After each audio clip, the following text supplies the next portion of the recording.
Hello guys, welcome back to the channel and welcome back to Elite Wrestling. तो guys finally इस week का AEW company का Rampage show हो चुका है खत्म। और गाइज आज इस वीडियो के अंदर हम उसी के बारे में बात करने वाले हैं। और गाइज हम जानने वाले हैं कि इस वीक के रैम्पेज शो पर क्या हुआ और इस वीक का रैम्पेज शो कैसा रहा। तो गाइज ये सब बातें जानने के लिए ये वीडियो एकदम आखिर तक देखना। और गाइज ऐसे ही AEW कंपनी से रिलेटेड हर एक न्यूज, रूमर और अपडेट और AEW कंपनी के हर एक शो का रिव्यू पाने के लिए हमारे चैनल को सब्सक्राइब करना मत भूलना। पर गाइज अब ज्यादा देर न लगाते हुए चलिए वीडियो शुरू करते हैं और बात करते हैं इस वीक के रैम्पेज शो की और जानते हैं कि इस वीक के रैम्पेज शो पर क्या हुआ और हमें इस वीक के शो के ऊपर कौन कौन सी चीजें देखने को मिली है। तो गाइज इस वीक के रैम्पेज शो की शुरुआत AEW कंपनी के मेंस डिवीजन से एक नॉर्मल 1-on-1 मैच से हुई, जहां पर हमें डार्बी एलन सैमी गवारा को फेस करते हुए दिखाई दिए। और गाइज ये मैच AEW कंपनी के अंदर नया वर्ल्ड चैंपियन क्राउन करने के टूर्नामेंट का था, इसीलिए वैसे तो इस मैच को कोई बैक स्टोरी नहीं है, लेकिन हमें इससे पहले भी सैमी गवारा और डार्बी एलन इनके बीच में 3 मैचेस देखने को मिले हैं, जो मैचेस बहुत ही बढ़िया मैचेस थे। और गाइज ये मैच भी एक बहुत ही बढ़िया मैच था, जहां पर हमें इस मैच के अंदर हमेशा की तरह इन दोनों यंगस्टर्स की तरफ से बहुत ही बढ़िया मूव्स देखने को मिले हैं। लेकिन गाइज जब कभी डार्बी एलन इस मैच के अंदर डोमिनेट करते, तब सैमी गवारा और टाई कॉन्टी एक दूसरे के साथ मिलकर यहाँ पर सैमी गवारा को डार्बी एलन के ऊपर कमबैक करने के लिए मदद करते। पर एक टाइम के लिए टाई कॉन्टी की गलती की वजह से डार्बी एलन ने इस मैच के अंदर अपना कमबैक कर लिया और डार्बी एलन ये मैच जीतने काफी करीब पहुंच चुके थे। पर फाइनली सैमी गवारा ने भी अपना कमबैक कर लिया और यहाँ पर सरप्राइजिंगली सैमी गवारा डार्बी एलन के ऊपर उनका ही फिनिशर यानी कॉफिन ड्रॉप लगाने के लिए गए, लेकिन डार्बी एलन ने इसे रिवर्स कर दिया और डार्बी एलन आखिर में सैमी गवारा के ऊपर अपना फिनिशर कॉफिन ड्रॉप लगाने के लिए गए। पर इतने में यहाँ पर एना JAS आ गई और एना ने यहाँ पर रेफरी को डिस्ट्रैक्ट कर दिया, जिस चीज का फायदा उठाकर सैमी गवारा और टाई कॉन्टी ने मिलकर डार्बी एलन के ऊपर उनके स्केटबोर्ड के थ्रू एक पावर बम लगा दिया और उसके बाद फाइनली डार्बी एलन के ऊपर अपना फिनिशर यानी कि GTH लगाकर यहाँ पर डार्बी एलन को पिन कर सैमी गवारा ने ये मैच जीत लिया है। और गाइस जब सैमी गवारा AEW वर्ल्ड चैंपियन क्राउन करने के टूर्नामेंट के अंदर एक राउंड आगे बढ़ चुके हैं। तो गाइस अब देखना पड़ेगा कि आगे चलकर इस टूर्नामेंट के अंदर जब जॉन मॉक्सली और सैमी गवारा का मैच होता है तो वो मैच कौन जीतता है। लेकिन गाइस इसके बाद हमें रैम्पेज शो पर समोन सबमिशन मशीन समोआ जो आते हुए दिखाई दिए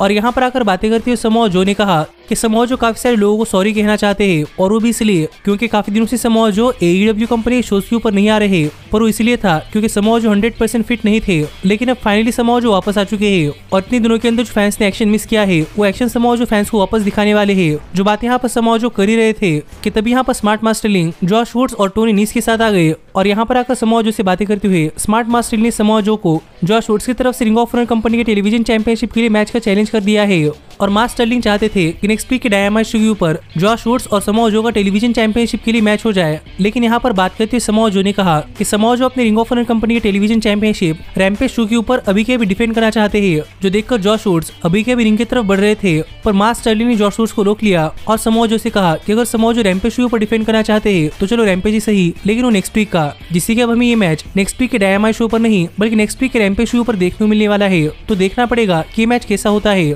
पर इसके बाद हमें रैम्पेज शो पर मीरो का एक बैकस्टेज सेगमेंट देखने को मिला, जिस सेगमेंट के अंदर बात करते हुए मीरो ने कहा कि मीरो को लग रहा था कि मीरो के गॉड ने उन्हें धोखा दिया है और मीरो को अकेले डेविल से फाइट करने के लिए भेजा है। लेकिन सरप्राइजिंगली मीरो का गॉड काफी कावर्ड निकला, क्योंकि इससे पहले कि मीरो उनके डेविल को डिस्ट्रॉय करते, मीरो के गॉड ने डेविल को उनके रास्ते से हटा दिया है। जो बातें कहकर यहाँ पर शायद मीरो ने भी कंफर्म कर दिया है कि मैलिका ब्लैक AEW कंपनी के साथ नहीं है। पर फिर एक बार मीरो के पास करने के लिए कुछ नहीं है, इसलिए मीरो फिर एक बार अपने गॉड की तरफ आने वाले हैं। जो बात यहाँ पर मीरो ने कही तो देखना पड़ेगा कि मीरो की AEW कंपनी के अंदर अगली बड़ी राइवलरी किसके खिलाफ होती है। लेकिन गाइज इसके बाद हमें रैम्पेज शो पर AEW कंपनी की प्रोफेसर यानी कि सेरेना डेप AEW कंपनी की कोच यानी कि मैडिसन रेन को फेस करती हुई दिखाई दी। और गाइज देखा जाए तो वैसे भी इस मैच के लिए कोई बैक स्टोरी नहीं है, लेकिन हमें इस मैच के अंदर AEW कंपनी की विमेंस डिवीजन के 2 बहुत ही टॉप स्टार्स यानी कि एक तरफ सेरेना डेप और दूसरी तरफ कोच यानी कि मैडिसन रेन देखने को मिल रहे थे, जिससे कि आप समझ सकते हैं कि गाइज ये मैच इस वीक रैम्पेज शो पर एक बहुत ही बढ़िया मैच रहा, जिस मैच के अंदर हमें इन दोनों ही सुपरस्टार की तरफ से बहुत ही बढ़िया केमिस्ट्री देखने को मिली है।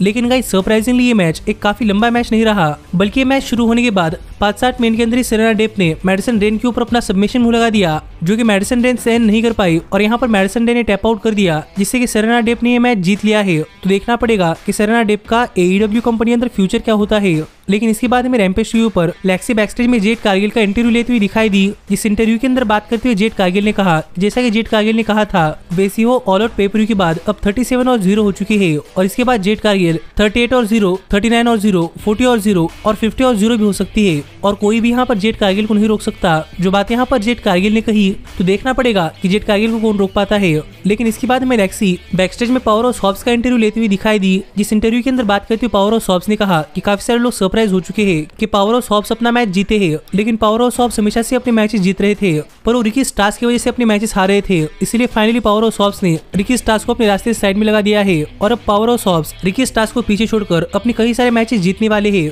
क्योंकि फाइनली उनके कंधों से डेड वेट हट चुका है। जो बात यहाँ पर पावर ऑफ सॉप्स ने कही, तो देखना पड़ेगा कि क्या रिकी स्टार्स और पावर ऑफ सॉप्स की राइवलरी खत्म हो चुकी है या फिर हमें ये राइवलरी आगे भी कंटिन्यू होती हुई दिखाई देती है। पर गाइज इसके बाद हमें मार्क हेनरी इस वीक के रैम्पेज शो के मेन इवेंट से पहले यहाँ पर क्लूडियो कैसनोली और डैक्स सारूड का एक इंटरव्यू लेते हुए दिखाई दिए। और यहाँ पर बात करते हुए क्लूडियो और विलियम रीगल ने कहा कि वो दोनों ही डैक्स सारूड को 2013 से जानते हैं और वो चाहते हैं कि as a respectful tag team participant Dax Harwood उनके सिंगल्स करियर के अंदर ना आए। लेकिन यहाँ पर बात करते हुए डैक्स सारूड ने कहा कि अब ये मैच कंफर्म हो चुका है और अब डैक्स सारूड पीछे नहीं हट सकते, क्योंकि उनकी फैमिली के ऑनर की बात है। जो बात यहाँ पर डैक्स सारूड ने कही, जिसके बाद AEW कंपनी ने नेक्स्ट वीक रैम्पेज शो और डायनामाइट शो के लिए काफी सारे मैचेस एडवर्टाइज कर दिए हैं। जो मैचेस कौन से जानने के लिए आप ऊपर आए हुए कार्ड के ऊपर क्लिक कर हमारे चैनल के एप्लीकेशन के अंदर जाकर ये आर्टिकल पढ़ सकते हैं। और गाइज अगर आप ऐसे ही AEW कंपनी से रिलेटेड हर एक न्यूज, रूमर और अपडेट हमारे चैनल के ऊपर वीडियो आने से पहले जानना चाहते हैं, तो ऊपर आए हुए कार्ड के ऊपर क्लिक कर ये वीडियो देखकर हमारे चैनल के एप्लीकेशन डाउनलोड करना मत भूलना, क्योंकि आपको ये सब अपडेट्स हमारे चैनल के ऊपर वीडियो आने से पहले हमारे चैनल के एप्लीकेशन के ऊपर पता चलती है।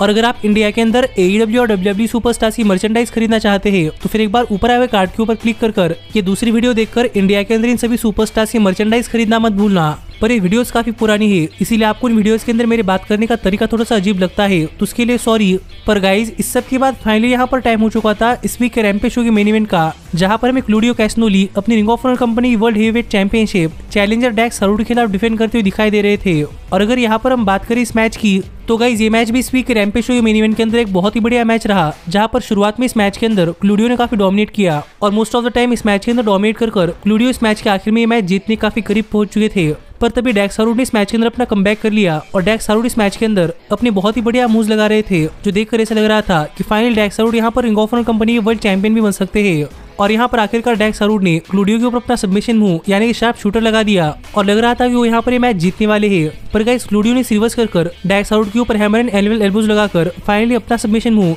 यानी कि अपना शार्प शूटर लगा दिया और इस बार डैक्स सारूड इसे नहीं कर पाए और यहाँ पर डैक्स सारूड ने टैप आउट कर दिया, जिससे कि क्लूडियो ने मैच जीत लिया है और उस स्टिल है रिंग ऑफ ऑनर कंपनी के वर्ल्ड हेवीवेट चैंपियन। पर गाइस ये मैच खत्म होने के बाद विलियम रीगल ने यहाँ पर आकर डैक्स सारूड को अप्रिशिएट किया और क्लूडियो ने भी डैक्स सारूड को अप्रिशिएट किया और इसी के साथ इस वीक का रैम्पेज शो ऑफ चला गया। जो शो देखा जाए तो गाइस मुझे काफी ज्यादा एवरेज शो लगा, क्योंकि शो के ऊपर कुछ बहुत बड़ी चीज नहीं हुई, तो देखना पड़ेगा कि आगे चलकर इस शो के साथ क्या होता है। पर गाइस आप ऐसे ही AEW कंपनी से रिलेटेड हर एक न्यूज, रूमर और अपडेट और AEW कंपनी के हर एक शो का रिव्यू पाने के लिए हमारे चैनल को सब्सक्राइब करना मत भूलना। पर गाइस अब मैं मिलता हूं आपसे अगली वीडियो के अंदर, पर तब तक stay healthy, stay happy and keep watching elite wrestling. Hey, did you like that video? Click the screen for more. And where do you think you're going? Check out our official merchandise page and to support the entire cast. And thanks so much for being the elite. The elite, the elite. What, Nick, you're not going to sing it all with me this time?